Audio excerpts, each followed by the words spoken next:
நேபாள பிரதமர் பி சர்மா ஒலி தனது பதவியை ராஜினாமா செய்துள்ளார். அண்மை செய்தியினை பார்த்து வருகிறோம். நேபாள பிரதமர் பி சர்மா ஒலி தனது பதவியை ராஜினாமா செய்துள்ளார். அண்மை செய்தியினை பார்த்து வருகிறோம். நேபாள அரசுக்கு எதிராக நடைபெற்று வரும் கிளர்ச்சி இரண்டாவது நாளாக நீடிக்கும் நிலையில் பிரதமர் தனது பதவியை ராஜினாமா செய்திருக்கிறார். அண்மை செய்தியினை பார்த்து வருகிறோம். நேபாள பிரதமர் பி சர்மா ஒலி தனது பதவியை ராஜினாமா செய்துள்ளார். நேபாள அரசுக்கு எதிராக நடைபெற்று வரும் கிளர்ச்சி இரண்டாவது நாளாக நீடிக்கும் நிலையில் பிரதமர் தனது பதவியை ராஜினாமா செய்துள்ளார். கூடுதல் விவரங்களை வழங்குகிறார் செய்தியாளர் ராஜகுமரன். ராஜகுமரன், வணக்கம். விவரம். நேபாள நாட்டிலே தொடர்ந்து இரண்டாவது நாளாக இன்றும் மாணவர்கள், இளைஞர்களை உள்ளடக்கிய அந்த போராட்ட குழுவினர் தொடர்ந்து கிளர்ச்சியில் ஈடுபட்டிருக்கிறார்கள். இந்த நிலையில் தான் நேபாள நாட்டின் பிரதமர் தன்னுடைய பதவியை ராஜினாமா செய்திருக்கிறார். சமூக வலைதளங்களுக்கு 26 முக்கிய சமூக வலைதளங்களுக்கு விதித்திருந்த தடைக்கு எதிராக இளைஞர்கள், மாணவர்கள் பள்ளி சீருடையோடு இணைந்து போராட்டத்தில் ஈடுபட்டிருந்த நிலையில் தான் தற்பொழுது இன்று இரண்டாவது நாளாக அந்த கிளர்ச்சி தொடர்ந்து கொண்டிருக்கின்றது. நேபாள நாட்டினுடைய அரசுக்கு எதிரான போராட்டமாக அது மாறியிருக்கக்கூடிய சூழ்நிலையில் அமைச்சர்களுடைய வீடுகள், பிரதமருடைய வீடு என்று அனைத்து அதிகாரப்பூர்வ அமைச்சர்களின் இல்லங்கள், அரசு துறை அலுவலகங்கள் உள்ளிட்டவற்றுக்கெல்லாம் தீ வைத்துக் கொண்டு மாணவர்கள் இந்த போராட்டத்தில் ஈடுபட்டிருக்கின்றார்கள். அரசுக்கு எதிராக நேற்று காலை முதலே பல்வேறு முழக்கங்கள் முன்வைக்கப்பட்டன. கம்யூனிச பின்னணி கொண்ட நேபாளத்தினுடைய பிரதமர் சர்மா ஒலியினுடைய அரசிலே தற்பொழுது ஊழல் தலைவிரித்து ஆடுவதாகவும் அதை தட்டி கேட்டதன் காரணமாகத்தான் பேஸ்புக், இன்ஸ்டாகிராம், ட்விட்டருக்கான அந்த எக்ஸ் வலைதள பக்கம், வாட்ஸ்அப் உள்ளிட்ட முக்கியமான சமூக வலைதள கணக்குகளை அரசு முடக்கி வைத்து கருத்து சுதந்திரத்தை தடுத்திருப்பதாக குற்றம் சாட்டி மாணவர்கள் தொடர் போராட்டத்தில் ஈடுபட்டிருந்த நிலையில் வன்முறை வெறியாட்டமாக அது தற்பொழுது மாறி இருக்கின்றது. பார்க்கின்ற இடத்திலெல்லாம் காவல்துறையினர், ராணுவத்தை சார்ந்தவர்கள் என்ற அனைவரையும் தாக்கக்கூடிய அளவிலே மாணவர்கள், இளைஞர்கள் கல்வீச்சு சம்பவத்தில் ஈடுபட்டிருக்கின்றார்கள்.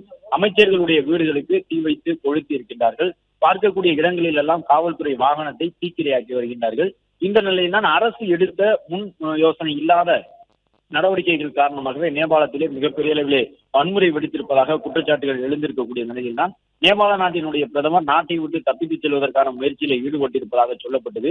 அவருடைய வீட்டை சுற்றி தொடர்ந்து அங்கு ஹெலிகாப்டர்கள் வலம் வந்தபடி இருக்கின்றன. அது மட்டுமல்லாமல் அவருடைய வீட்டினுடைய வளாகத்திற்குள்ளாகவும் ஏறக்குறைய 3 ஹெலிகாப்டர்கள் வரை நிறுத்தப்பட்டிருக்கலாம் என்ற தகவல் வெளியாகி இருக்கின்றது. காட்மாண்டு விமான நிலையத்திலும் அவரை அழைத்துச் செல்வதற்கு தயார் நிலையிலே ஒரு விமானம் தயாராக இருப்பதாகவும் சொல்லப்பட்டிருந்தது. இந்த சூழ்நிலையில் தன்னுடைய பிரதமர் பதவியை ராஜினாமா செய்வதாக நேபாள நாட்டினுடைய பிரதமராக இருந்த சர்மா ஒலி இந்த அறிவிப்பினை வெளியிட்டிருக்கின்றார். மேலும் அவருடைய அமைச்சரவை சார்ந்த உள்துறை, வெளியுறவுத்துறை உள்ளிட்ட பல்வேறு முக்கிய துறைகளுடைய அமைச்சர்கள் நேற்று நள்ளிரவிலேயே தங்களுடைய பதவிகளை ராஜினாமா செய்திருந்தார்கள். தொடர்ந்து பதவியில் நீடித்தால் மாணவர்கள், இளைஞர்கள் உள்ளிட்டவர்களுடைய கோபத்திற்கு இலக்காக நேரிடும் என்ற அச்சத்தின் காரணமாக தங்களுடைய பொறுப்புகளில் இருந்து அவர்கள் விலகிக் கொண்டிருக்கின்றார்கள். அது மட்டுமல்லாமல் 26 சமூக ஊடகங்களை செல்போன்களில் பயன்படுத்த முடியாத அளவிற்கு விதிக்கப்பட்டிருந்த அந்த தடையை முற்றிலும் நீக்கிக் கொள்வதாக நேற்றைய தினம் இரவிலே நேபாள அரசு அறிவிப்பினை வெளியிட்டிருந்தது. அதன் பிறகும் வன்முறை குறையாமல் தொடர்ந்து மாணவர்கள், இளைஞர்கள் உள்ளிட்டவர்களை உள்ளடக்கிய அந்த போராட்ட குழுவினர் கிளர்ச்சியில ஈடுபட்டிருக்கின்றார்கள். அரசுக்கு எதிரான ஒரு மிகப்பெரிய அளவிலான நேபாளம் இதுவரை வரலாற்றில் சந்தித்திராத அளவிற்கு ஒரு மிகப்பெரிய கிளர்ச்சியை இளைஞர்கள் இணைந்து உருவாக்கி இருக்கின்றார்கள் என்று பார்க்கப்படுகின்றது.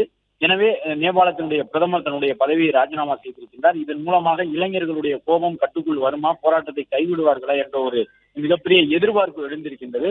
ஆனாலும் கூட இந்த போராட்டம் என்பது மாணவர்கள் வெறுமனவே சமூக வலைதளத்திற்கு எதிரான அந்த முடக்கத்தை நீக்க வேண்டும் என்ற அடிப்படையிலான போராட்டம் மட்டுமல்லாமல் அரசுக்கு எதிரான போராட்டமாக பரிணமித்திருக்கின்றது. நேற்று காலை முதலே நேபாளத்தினுடைய அமைச்சர்களை, பிரதமரை குறிவைத்து முழக்கங்களை எடுத்து வந்த மாணவர்கள் தொடர்ந்து போராட்டத்தில் ஈடுபட்டிருக்கின்றார்கள். 20 பேர் வரை துப்பாக்கி சூட்டிலே உயிரிழந்திருக்கின்றார்கள். அவர்கள் உயிரிழப்புக்கு நீதி கேட்டும் இன்று போராட்டம் நடைபெற்றுக் கொண்டிருக்கின்றது.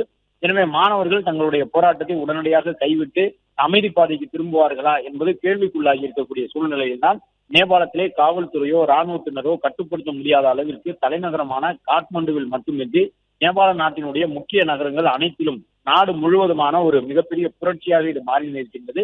எனவே நேபாளத்தினுடைய பிரதமர் தன்னுடைய பதவியை ராஜினாமா செய்திருக்கின்றார்.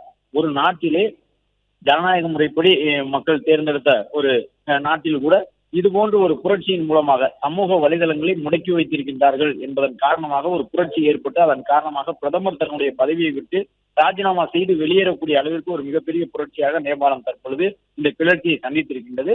தொடர்ந்து வன்முறை நடந்த வண்ணமாக இருக்கின்றன. காவல்துறையினரும் பல இடங்களிலே திறந்தவெளி பகுதியிலேயே துப்பாக்கி சூட்டில் ஈடுபடுவது போன்ற காணொலிகள் வெளியாகி இருக்கின்றன. ஏராளமானோர் காயமடைந்திருக்கின்றார்கள். அவர்களுக்கு மருத்துவ சிகிச்சை வழங்குவதற்குரிய வசதிகள் கூட தற்பொழுது நேபாள நாட்டிலே இல்லை என்று சொல்லப்படுகிறது.